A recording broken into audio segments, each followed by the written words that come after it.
እሺ ስሜ ፍሬው ካስ ይባላለሁ። የመጣሁት ከደባያ ጥላት ግን ወረዳ ነው።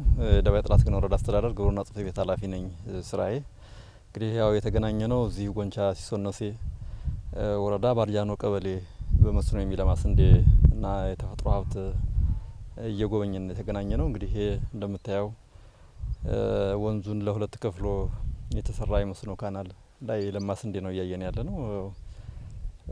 በሁላችንም ወረዳዎች ስንዴ እየለማ ቢሆንም ምናልባት እኔ አሁን ከዚህ ሌሰን የምንወስደው እዚህ አስቀድመው የዘሩበት ሁኔታ ያለ እንደሆነና ሰብሉም በጥሩ ቁመና ያለ እንደሆነ በተለይ ሰፊ የሆነ ክላስተር ስለሆነ እንደ ሀገር አቀፍ የተቀመጠውን የምግብ ዋስትና የማረጋገጥ ብሎም ስንዴን ለውጭ ምንዛሬ በማቅረብ ያለብን የካፒታል እጥረት ለመቅረፍ የታቀደውን እቅድ ሊያሟላ የሚችል እንቅስቃሴ ያለበት እንደሆነ ነው እየተሰማኝ ያለ።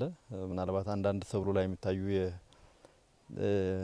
የማዕድን እጥረት የሚመስሉ ነገሮች አሉ። ምናልባት አሁንም ወረዳው በመንቀሳቀስ የጎደሉ ነገሮችን በማሟላት ሰብሉን መዝራት ብቻ ሳይሆን እስከ ቁም ነገር ድረስ ማድረስ የሚጠበቅብንም ስለሆነ የኩትኳቶ የውሃ የማጠጣቱንና የሚጎሉ ነገሮችን ማሟላት እስከ መጨረሻው ሰብሉ እስከሚሰበሰብ ድረስ የሰብል ማኔጅመንቱ የሚያስፈልግ እንደሆነ እኛም ከዚህ የምንወስደው ትምህርት አለ። ጥሩ ሁኔታ ላይ ያለ እንደሆነ ነው ለመግለጽ ፈልግ በጥቅሉ